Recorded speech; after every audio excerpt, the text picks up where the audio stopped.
An opportunity is merely an occasion on which successful action is possible. It is a situation that an individual can take advantage of to his gain. George Reisman, American economist.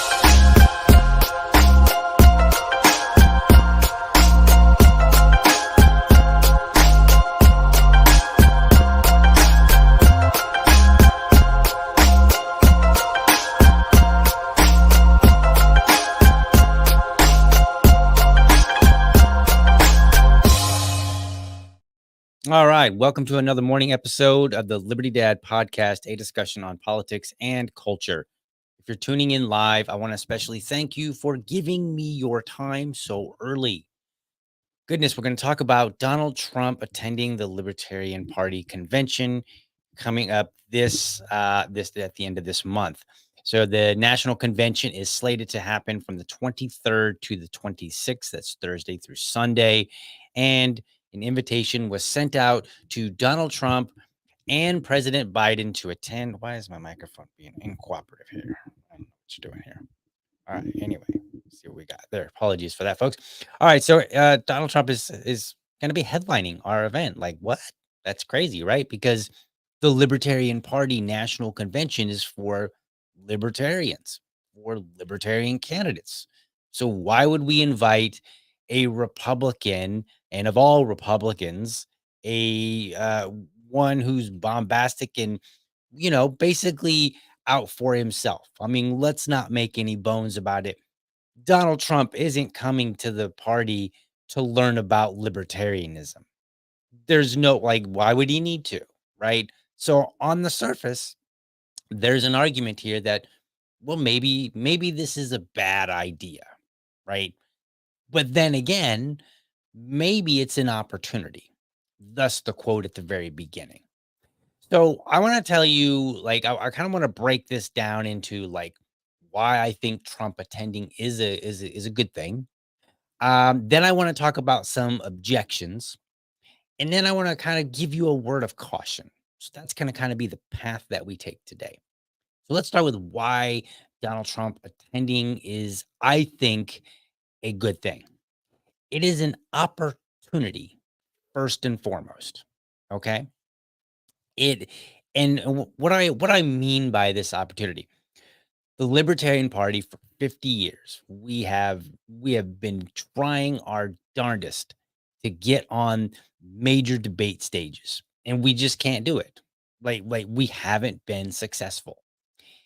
And so I look at it and I say, well, when you're not successful at doing something, you have to do something different. In fact, I made this quote on Twitter a while back, not even a while back, it was only like a few days ago, I think. So let me put this back, let me put this quote up on the screen there so that you can see it. I said, underdogs win by doing what big players would never. It gains attention they'd otherwise not get. From there, it's a matter of what they do when they get it. Libertarians be hungry. So, from my perspective, we need to be hungry and say, let's do something different. And after all, we are a party of radicals. So, we shouldn't really be, it shouldn't come as any surprise to any of us to think of radical ideas. What could be more radical than inviting the competition who, again, we have been trying to get in the same room with for decades? The competition. That's we've been trying to get in the same room with them.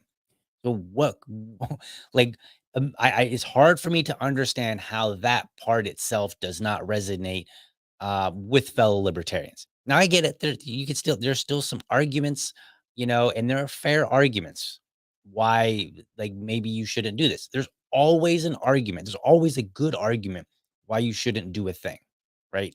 So I'm not saying that there are no good arguments, but I do think if we're going to have a reasonable conversation, both sides, the people that oppose it and the people that support it, need to acknowledge the other. Hey, you know what? I can see where this is a good idea, even though I don't like it, even though I object to it. And then if for those who support it, they should say, well, I can see and understand your objection, even though I support it.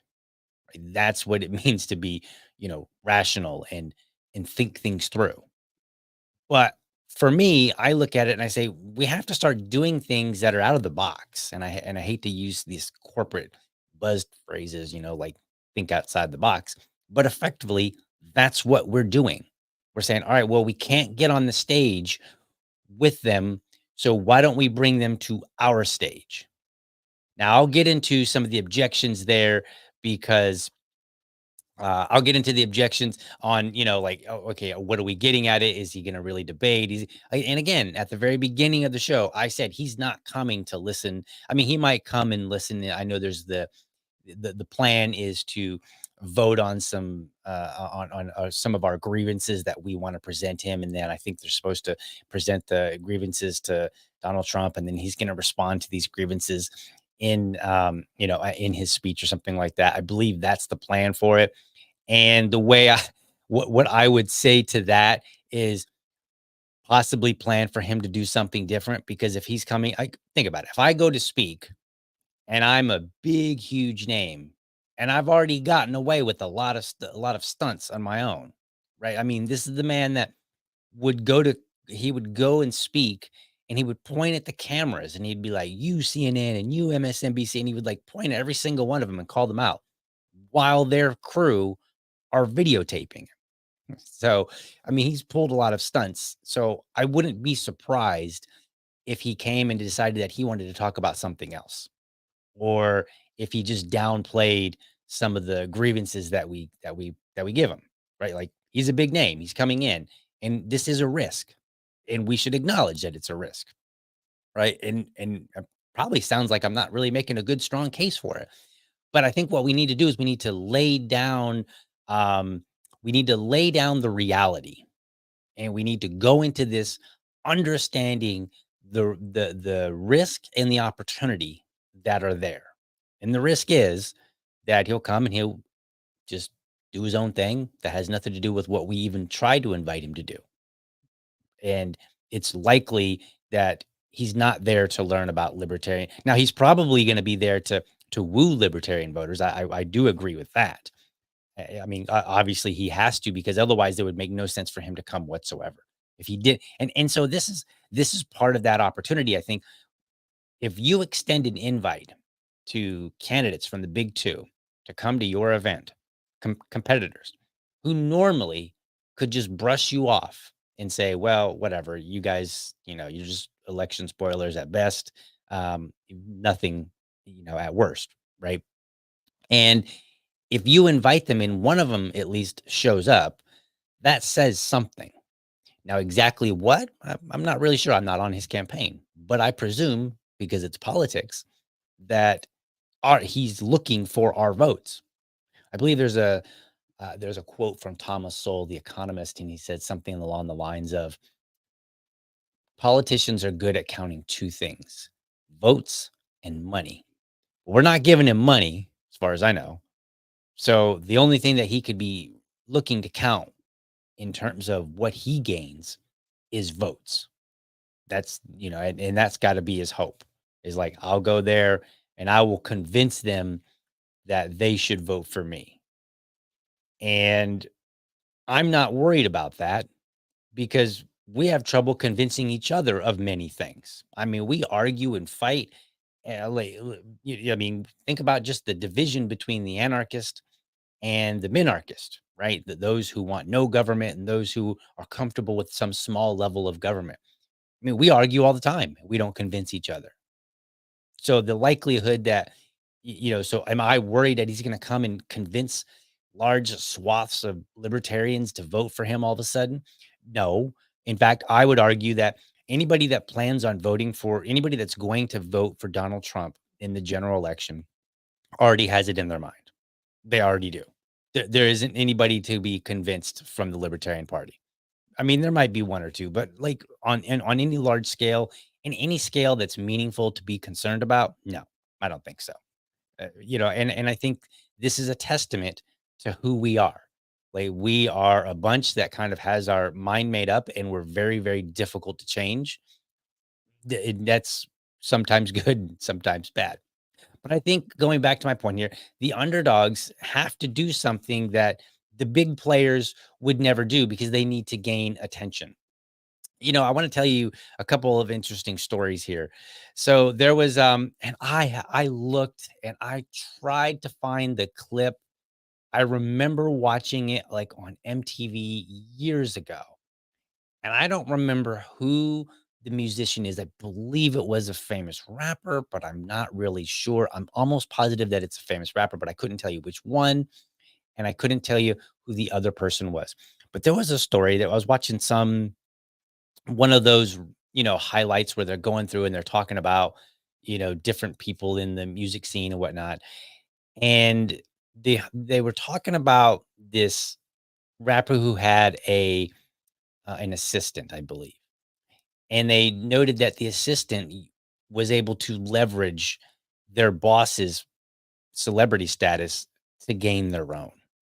And they started pointing out that if you had been paying attention, you would notice that every time the cameras were on this rapper, the person that was seeking to get some of their own celebrity status, who was their who was their assistant, they would jump in and like adjust the tie or do something. They would do something that put them in the light just a little bit more. And they did that repeatedly. And eventually, and what they were doing is they were making their boss look good, right? So they weren't like just jumping in and like, hey, and like doing a weird photo bomb to gain their celebrity status. They were doing something to make that person look good. And then little bit by little bit, that gained them their own celebrity status. Now, what I'm not saying, let's clear this up before anybody like runs me through something, drags me across the street, by my heels. I'm not saying that we need to go and make Donald Trump look good, nor am I suggesting that we necessarily are out there to try and go and fix his tie, proverbially speaking here every time that, like that's not what I'm saying.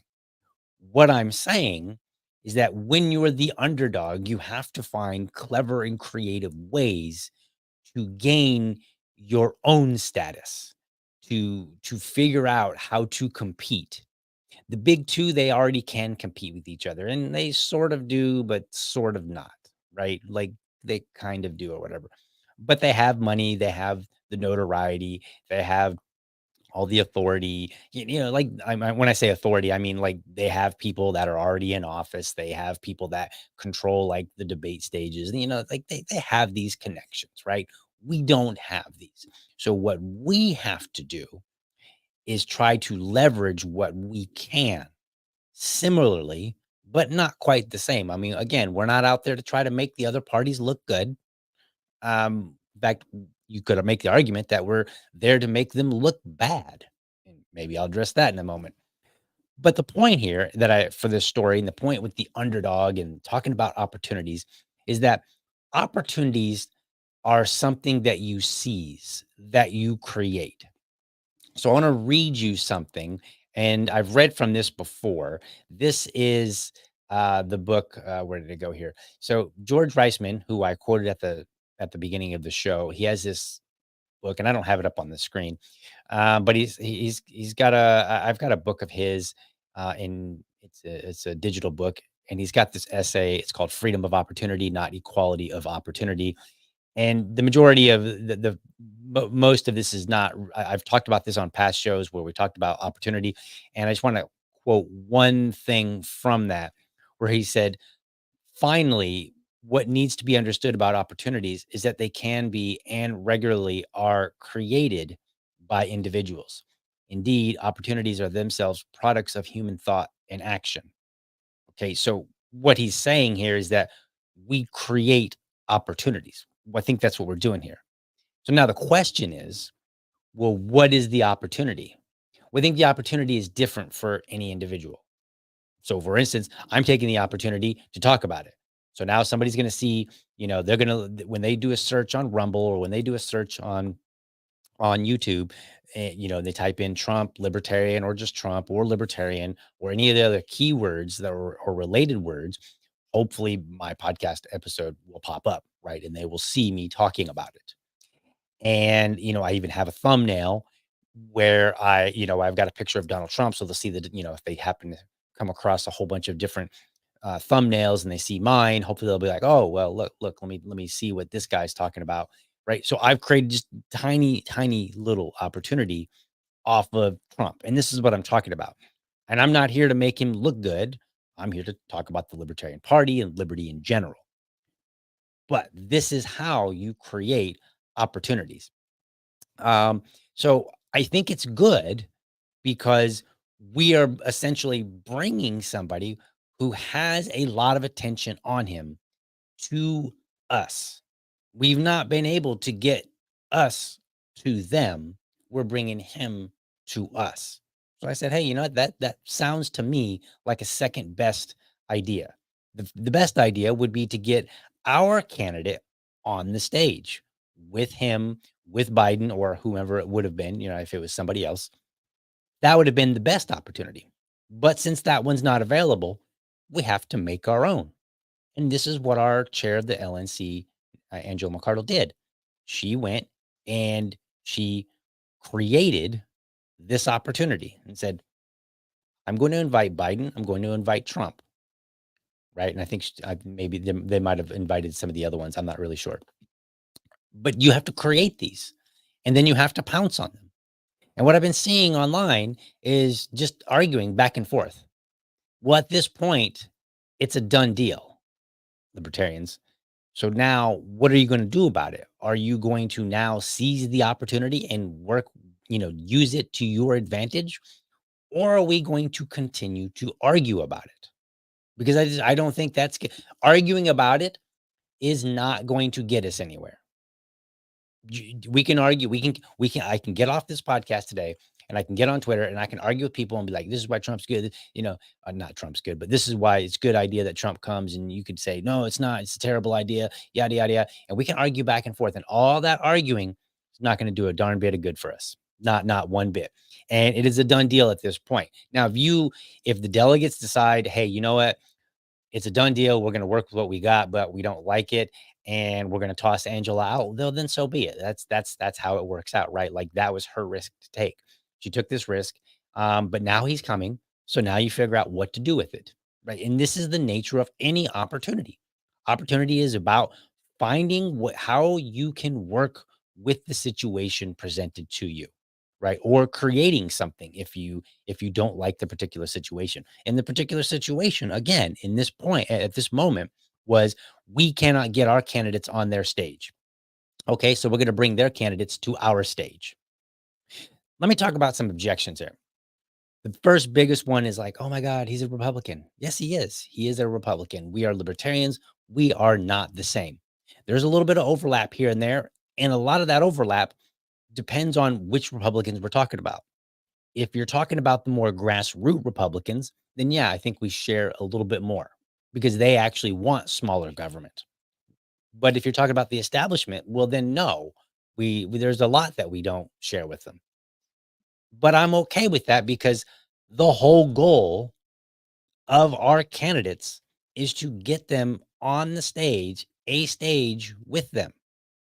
So the idea that it's a Republican, I'm okay with that. I'm okay with it being a Democrat, right? If Biden had been the one to come and not Trump, let's say Trump said, I already got y'all's vote. I don't need to. But maybe Biden said, well, maybe we should try to get some of their votes, right? And maybe Biden would come. I would say the same thing. It's an opportunity. Now, one argument that I've seen a lot, and this is very interesting, is that people say, we're going to be branded MAGA. We're going to be branded as alt-right. Oh, okay. Well, how about this? The people that are concerned about it, I'm not so sure that you're actually concerned. That's a pretty bold statement. Like, I know they're saying they are. They're like, hey, we're really concerned. But where have they been when all of these articles over the last couple of years have been put out, many with information fed by other libertarians? Where were they then to say, hey, you're branding the party as MAGA, as alt-right? So all of a sudden now it matters. Now that Donald Trump is coming, now they care what the party looks like. They didn't seem to give a damn before. when people like Joe Bishop Henchman, our former chair, and Andy Craig went on the Neoliberal podcast a couple of years ago, and they just trashed the party as white nationalists. But the voices today complaining that we're gonna have I think I saw one person say we're gonna have a stench on us like we did the LaRouche, and it's gonna last a lot longer. Okay, well, where were you when people from our own party, our own former chair, went on podcast and went around telling everybody how we were white nationalist and alt-right and MAGA? This is long before Donald Trump. You didn't seem to have a problem then, but now all of a sudden you do. Let me pull up an article here. It's a very interesting article. I was doing a little bit of research and I came across this and I was like, oh, well, isn't this peachy?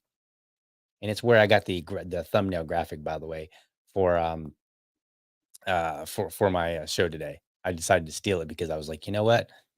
I like it. And, just to kind of spite you a little bit. So Donald Trump's is the Libertarian Party too bigoted for even for Trump? Apparently not, is the little Donald Trump's scheduled appearance at the LP's convention would arguably be the most overly bigoted stage he's ever shared. This is from who? Andy Craig, Cato guy, former libertarian. He was on the podcast with the Neoliberal podcast with Joe Bishop Henchman, and I did a podcast episode on it. You might remember I'm on episode 306 now. Back then, it was episode 114, Liberty Dad versus the lie of libertarian white nationalism. And I painstakingly went through that podcast, and I pointed out we're both with evidence. We're both Joe Bishop Henchman and Andy Craig lied through their teeth, absolutely lied through their teeth. So let's check out this article here. Let's see what he has to say. Maybe he says something good, right? Maybe we'll give people a shot. On Wednesday, the Libertarian Party made an eyebrow-raising announcement about its upcoming convention. The headline speaker will be Donald Trump. For the little noticed third party, which has mostly been overshadowed this year by more prominent independent candidates, it was certainly an attention grabber. That's not bad. Starts out all right. It is unusual, to say the least, for the presumptive Republican nominee to speak at an event which is also slated to nominate a candidate to run against him. It's also bizarre given that Trump is, by any measure, the exact opposite of an ideological libertarian.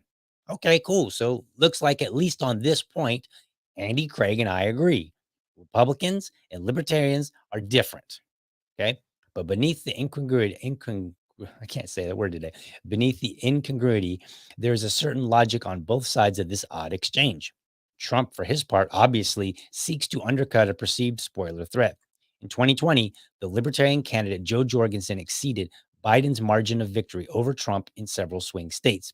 Now, I thought this line was very useful, very meaningful, because he said Trump is trying to undercut a perceived spoiler threat. I know a lot of libertarians get very upset about the idea of being called a spoiler. I say, since that's what people think of, we can lean into that. That is leverage. That is an opportunity to say, hey, remember when you got undercut? The margin of victory, as he puts it, Biden's margin of victory over Trump in some swing states was exceeded by our candidate. Remember that? Maybe you need to have a conversation with us, right? And in that conversation, all we need to do is just point it out and say, let's talk. We don't have to say, we're going to come to your side. We're going to convince our voters. We just got to say, remember what happened last time? You better talk to us. That's leverage. That is an opportunity. Because when the candidate who wants to win wants to seek us out and come to our table, that says we have leverage. That is something we can and should exploit, because we are the underdog, and the underdog has a little bit of leverage. We ought to use it. All right, continuing on. Trump has also previously complained that his loss of the national popular vote in 2016 can be pinned on Governor Gary Johnson's libertarian bid, which set a record for the party by taking 3.2% of the popular vote. It's interesting. So not one candidate, but two candidates. Now we can look at it and say, we've got a little bit of leverage. you need to come to our table and at least hear our grievances out, even if you spin it for your own good, right? This is an opportunity for us to leverage what we have, which isn't necessarily much. We don't have money. We don't have the pocket, the mainstream media in our pockets. We don't have the connections that they have, but we do have this spoiler effect. And I realize that libertarians don't like to, they like to say, hey, we're not a spoiler. But if that's what people think of, then fine. That's the conversation I'll start with. That's how I'll initiate a conversation so that maybe I can go somewhere with it. Because if I'm having no conversation, then guess what? No conversation means no information is being traded back and forth. But if I'm leveraging something to at least initiate a conversation, well, now I've got someone's attention, and attention versus no attention. Well, you do the math.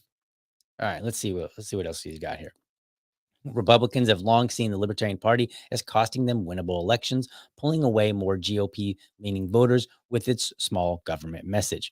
For its part, the Libertarian Party ain't what it used to be. This is where he starts to take his turn. So we only got like a few good lines from Mr. Craig in where he, was willing to say some good things about us, right? Through most of its history, the LP's free market fundamentalism was paired with similarly radical social liberalism, advocating an open borders, immigration policy, drug legalization, and LGBT rights. But in recent years, the party was subject to a hostile takeover. Out went the traditional live and let live tolerance to be replaced with culture warriors drawn from the fever swamps of the alt-right and its allies. So it's not entirely surprising that the new management has turned the party's convention into a literal Trump rally. Okay, folks, if you are concerned, if you are actually concerned about being branded as where did I take my, there we go. If you're concerned about being branded as alt-right, as hardcore Republican, as MAGA, as white nationalist, or whatever, have a conversation with people like Andy Craig and go tell them, hey, why don't you knock it off? Right? Like Trump hasn't even shown up and he's doing what he's been doing for years. So if you're a voice that's angry about this and saying, hey, we're going to be branded as MAGA, as alt-right, as whatever, then go talk to the people that have been doing it. And if you won't go talk to them and say, hey, you're making the party look bad, the party that I like, that I still have some belief in. If you're unwilling to tell people like Andy Craig that, then I don't want to hear you complain about Donald Trump. Because at least Donald Trump is a politician that we're trying to get next to. We are literally trying to get our candidates next to him on a debate stage. Now, I get it. This is not a debate stage. And I'm very full aware we're not bringing him to debate. And it's not even a guarantee that we'll get what we really are, like, will we be able to give him a grievances, and will he respond to the grievances in any meaningful way? And will he then take those responses and actually act upon them if he were to win the election? There's a big probably not there. And I'm okay with that. I'm okay with that because the first step is to get our people in the same room with him. That's our first step. We've done that now. Or, well, we're going to. I mean, we haven't done this at the end of the month. Right. So I don't buy this objection of like, oh, we'll be branded this or that, because I mean, it's already been happening by supposedly our own people. When I say our own people, I don't mean members of the party. I mean people who claim to be libertarian. Those people have already been doing it. The Fakertarians, they have practically hand-fed. I don't even, maybe they even wrote the articles for them for the Southern Poverty Law Center, their Hate Watch, whatever website that they have. They've had like 3 articles about the Libertarian Party, like 3 or 4 articles. And they've all been basically hand-fed by the Fakertarians. And I ain't seen anybody complain and say, wow, you're damaging the party's reputation. No. No, in fact, some of the same voices jumped in on it. And they were like, oh, yeah, this is totally true. It's a whole bunch of white nationalists, blah, blah, blah. It is a bunch of garbage is what it is. So no, I'm not worried about being branded MAGA, because at the end of the day, we're still going to have a candidate. And that candidate is still going to go out and they're still going to try to get votes. They're still going to try to take votes from the Republican. That would probably be Donald Trump, right? I'm pretty sure. I think it's solidified by now. They're going to try to get take votes from Trump. They're going to try to take votes from Biden. They're going to try to take votes from RFK Jr. They're going to try to take all the votes, as many as they can get from everybody. They're not stopping and saying, okay, well, we'll take the Democrat ones and the RFK ones. But hey, if you're Donald Trump, yeah, you can vote for us if you want, but you're okay to vote for. They're not doing that.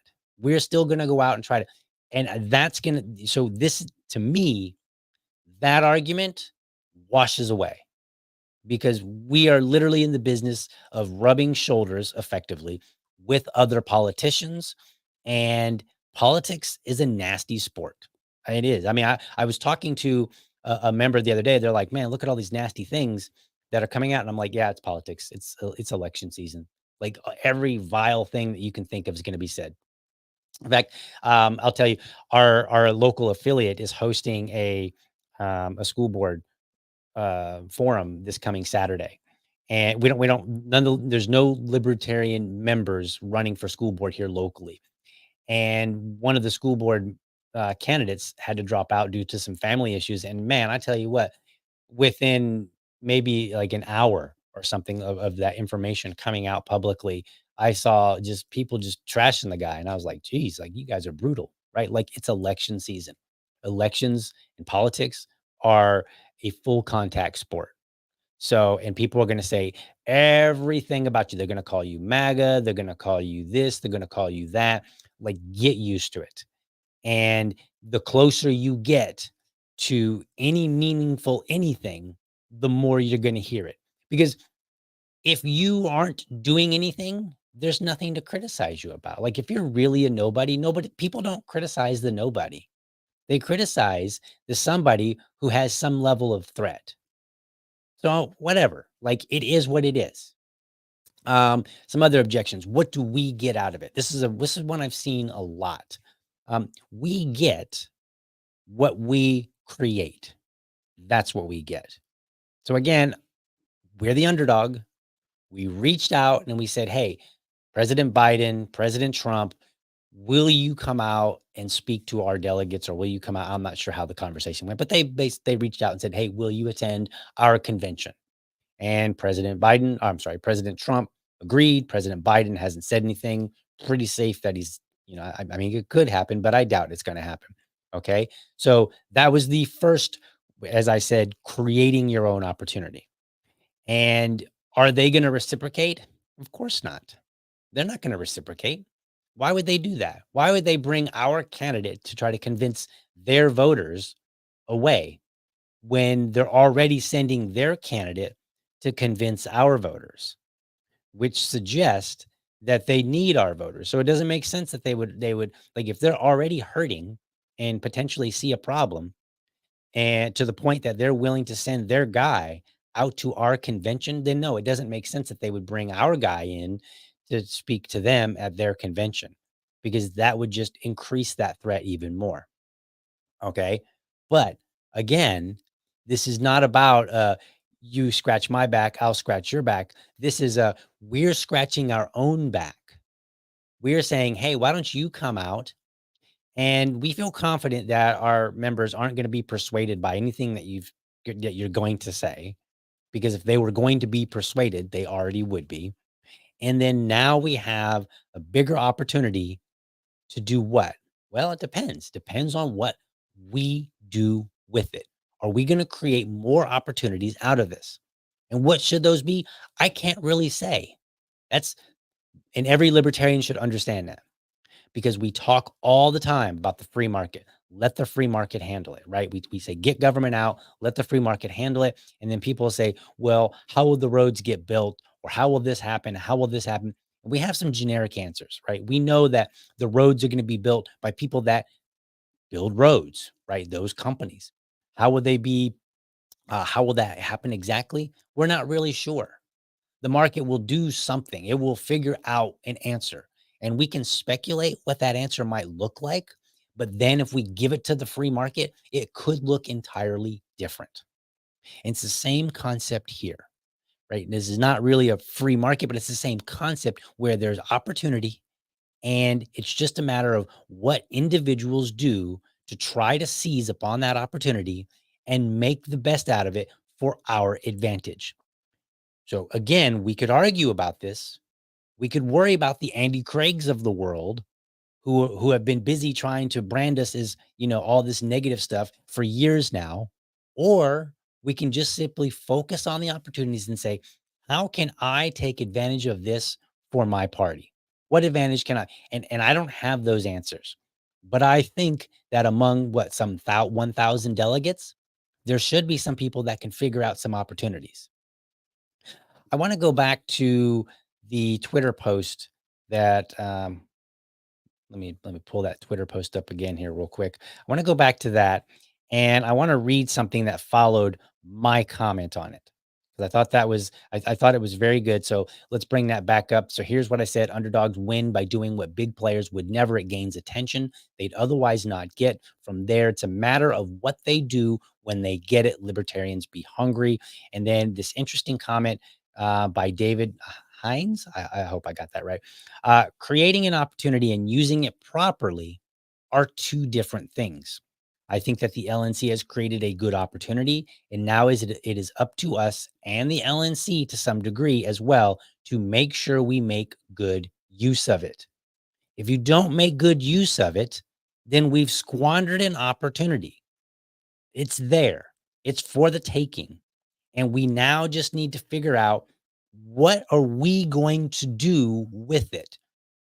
Come up with some ideas, libertarians. I know some of you are entrepreneurs. Figure it out. Find an opportunity. And as with the free market, when you have 1,000 delegates, if the majority of those delegates are out there trying to create opportunities, what does that say? That tells you that we have, one, some ingenuity in our party, and then two, people are hungry, and they understand, they recognize what it means to seize the day, if you will. And I think that is a good thing, but we have to show it. We have to focus on, where do we go from here? We can argue about it, but we're better off going somewhere, right? I can argue on the free market about whether this product is better than this product, or I can go and do something about it, right? Maybe maybe I create my own magazine where I review products. So I can argue about those things, right? Like whatever the case is. All I'm trying to get you to recognize is there's an opportunity here, and and it's there. We can argue again, we can continue arguing, or we can do something with it. And they are, as David said, they are two different things. The opportunity has been created. Now we need to use it properly. How are you going to use it? All right, let's see what else we got here. Let me move some screens around a little bit. All right, so then, then I want to kind of give you a little bit of a word of caution on some things here, because I've seen some things where people are like, well, maybe one of those opportunities is we can all just turn our backs, or we can all boo and just continually boo at everything he says, or we can rescind the invite. Like I think there's been a few people that are like, we can have a vote in the LNC to rescind the invite. I think those are absurd. We're already starting to get attention, and I get it. The attention isn't necessarily the greatest. It's not like people are writing fluff pieces to say, wow, the Libertarian Party was just so brilliant. They invited Donald Trump out to their convention so that they could capitalize on his popularity. No, they're not writing that yet, but they might if we do it, right? But they're not going to, because when has the media ever treated us nicely? Why would you expect them to do anything different now? It doesn't make sense. And you know what? If we do these negative things, if we boo him like crazy, and I'm not saying never boo. I mean, if he says something that you really disagree with, then yeah, boo. Like, I mean, that's what we do, right? But as a tactic, that's a bad idea. Turning our backs is a bad idea. Rescinding the vote, rescinding the invite, bad idea. Why? Well, do you think the media is going to be like, wow, them libertarians really straightened up and they got their act together, and wow, they're so wise and smart now, and they're no longer white nationalist? No, they're just going to write more negative stuff. So and that would be and then here's my guess. If we rescinded the invite, my guess is that here's what would happen. You'd get articles come out that would say, "Man, those libertarians had an opportunity and they totally screwed it. They screwed the pooch." Do people say screwed the pooch anymore? I don't know. I'm kind of old, whatever. But they messed up this opportunity. Like that's what it's going to read. That's the headlines, and that's the article is about how an opportunity was squandered. And then when we go on and we, as we're likely to do, we don't win the presidential election, then people are going to write more articles and be like, well, they only got 1% or whatever percent. And had they been more wise, they probably could have got a couple more percent, but they chose to squander it. Right? They're just going to continue writing negative things. That's what they do. They're in the pocket of the Republicans or the Democrats, whichever one they particularly favor, right? If it's Daily Wire, they're going to be writing, they're going to be in the pockets of the Republicans. If it's MSNBC, pockets of the Democrats, right? Like there's no media in our pockets. So I'm expecting them to always write something negative. So in this particular case, now I just like, fine, talk about me. Just talk about me. And we have like a bazillion podcasts. So when people write bad articles, go and tear them up. Go and say, here's where they're wrong. That's what I did when Andy Craig, I'm going back to Andy Craig, when Andy Craig and Joe Bishop Hensman went on the liberal, the neoliberal podcast and they trashed the party. I painstakingly put together an hour-long rebuttal. And I mean, when I say painstakingly, like I dug in, I watched podcasts, I read articles, I quoted things, I had clips, I had all this stuff. And then I linked to every single thing. Like it was a heck of a bibliography in my show notes. And I did that because now anytime somebody wants to say, well, yeah, you guys, I can go, right here. You go here and read this or watch this, right? I've got timestamps. I've got it all. I laid it all out. We can do the same thing with all these articles. If you're a writer instead of a podcaster, then write articles and say, hey, this is where they're wrong, right? And then just put it out there. Take the opportunity to correct them. I mean, we like correcting each other. We like correcting everything under the sun. Why not do that? Why not spend time to counteract bad ideas? Because what do we say? The best response to bad ideas are good ideas. We'll tell people why they're wrong. Don't get all, you don't have to get all angry about it. Just be like, nope, I'm gonna come out and this particular thing, I feel like I want to respond to this. And you don't have to respond to everything. But if we respond to some of it, I think that's fine. Right. I think our job is to take opportunities to inform the world. And we are in an uphill battle being the underdog. So people they're already gonna write negative things about us. They're gonna come up with crazy ideas. And because you're the underdog, we've got a heavy lift because we have to counter the negative things that people have been saying about us for decades. I remember when I was a conservative Republican, it was always those libertarians just loved their pot, right? Like that's what it was. And then, I actually got involved in the party and I realized that there's really not, I mean, there's a fair handful that like their pot, but it's not really as much as I was led to believe when I was a conservative Republican. Right. So this is the kind of information that we need to get out there. We need to get out and talk to people. I take every opportunity I can to tell people that I'm part of the Libertarian Party. Like you can ask my wife, right? Ask her, does he miss an opportunity? And she's gonna be like, no, he won't shut up about it. I'm always, yeah, well, I'm the chair of the Libertarian Party here in Duval, blah, blah, blah, blah, blah, or I'm attending the LPF convention here in a month, blah, blah, blah, blah, blah. Right. I do that. What was I doing just the other day? I was, where was I? I did the same thing. Oh, I was out to lunch and I was working remote.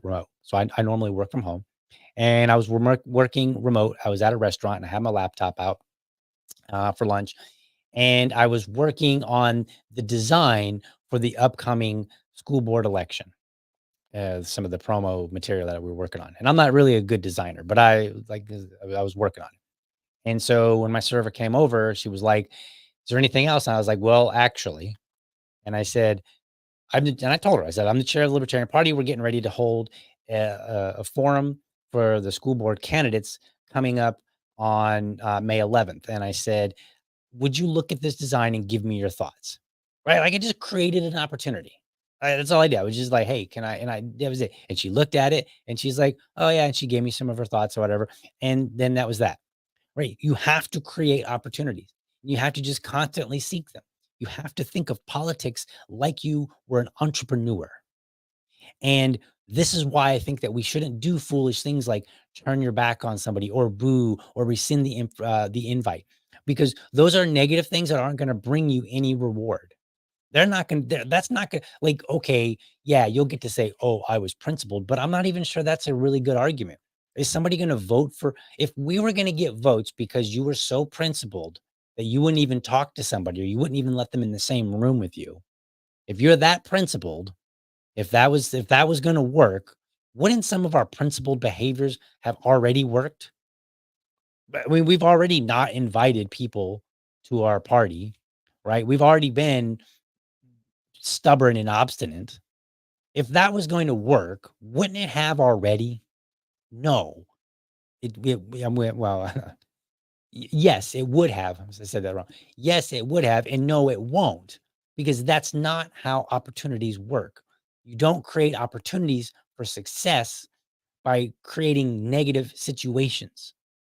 You create opportunities for success by identifying what you can exploit for your benefit. That's what an entrepreneur does. That's what we should do.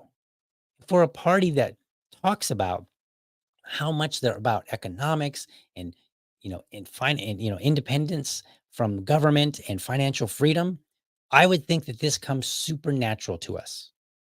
we should have we should have people coming up with ideas already left and right how to exploit this on our behalf or just your own behalf. If 1,000 people gain their own 1,000 benefit, the party will benefit, right? And I think we should treat this very much like the free market.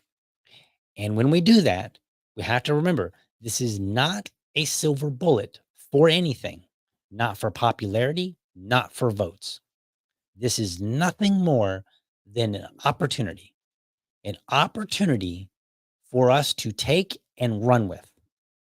And we've got to figure it out. But right now, as it stands, it's nothing but maybe a little bit of media attention, however that plays out. And we already know that. I mean, we can go back and look and we can see that in most cases, again, don't get caught up in the media like, oh, this negative stuff. It's always negative. It's either negative or they ignore you. I've seen articles where they talk trash about libertarians, or I see articles where they don't even mention it. They're like the candidate, the third party candidate, and they won't even mention our name. Right. So like the media, don't expect the media to play nice. That's not their job. Unfortunately, they tend to pick, a particular party and they'll play nice with them, but their job really isn't to play nice with any political parties. Our job is to exploit every opportunity that we can on behalf of our party, our candidates, and our message. Go and seek out opportunities.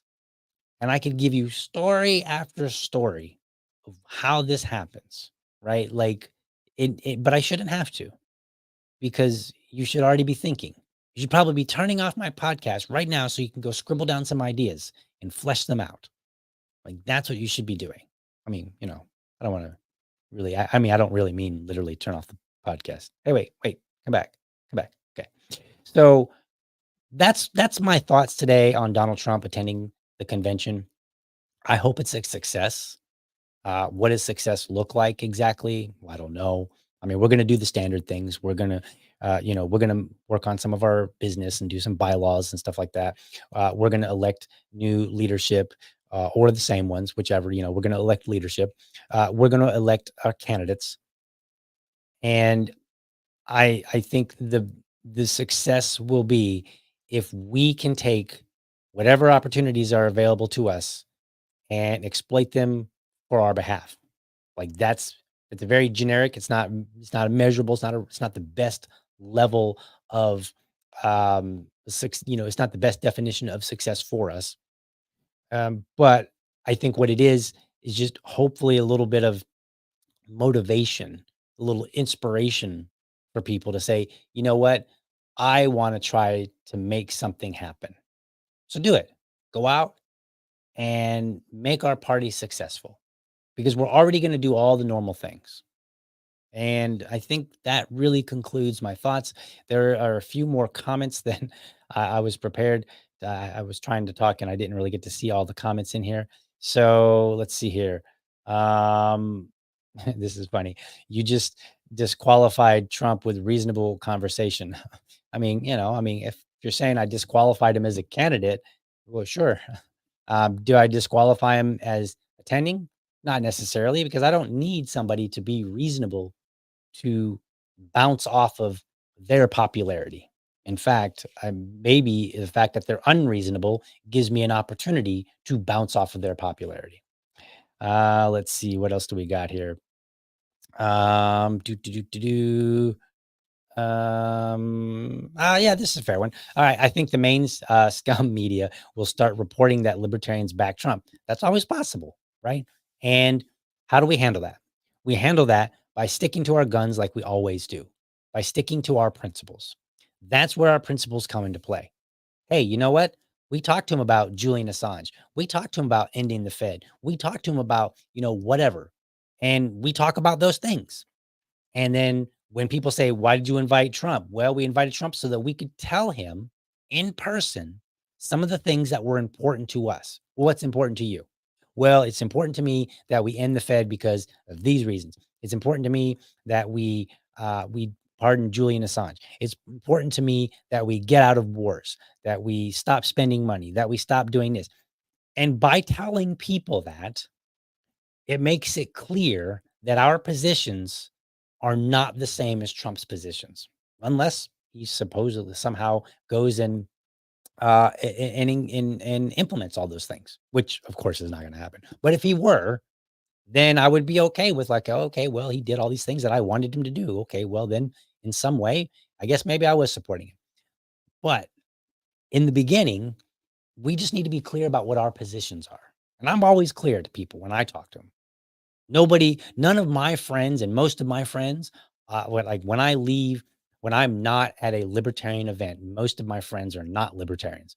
And when I talk to them, there is no ambiguity to them where I stand on particular issues because I tell them about it. I tell them like, here's where I stand on education, the military, on you know self ownership, on this and that.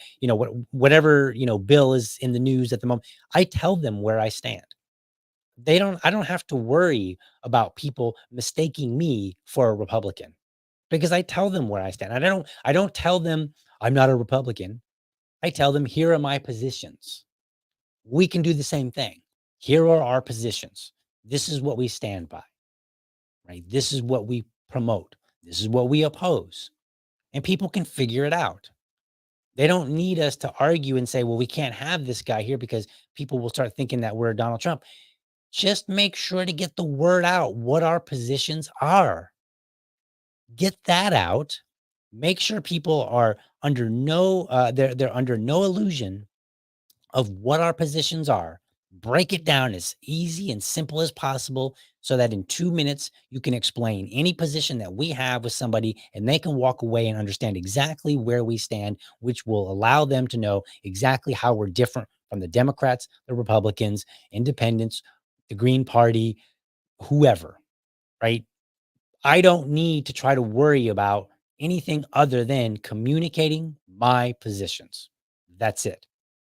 And if somebody says, well, yeah, you were talking to so and so, of course I was talking to so and so. Of course I invited them to my house. Why wouldn't I? It's politics. I'm trying to get more engagement so that I can get my preferred policies out there. So yeah, I'm going to talk to them. How else am I going to get them out there? I'm not going to get them out there if I just sit in my own little bubble and talk about it and high five with other libertarians and say, har, har, har, I'm principled. No, I need to get out there and talk to people. And sometimes I might have to talk to people or invite people, to my space that I don't particularly care for. And that happens. And I've done it here in Jacksonville. So therefore, I say this is an opportunity. Go forth and exploit. All right, folks. I want to thank you for watching. Hope you found this episode informative and inspiring.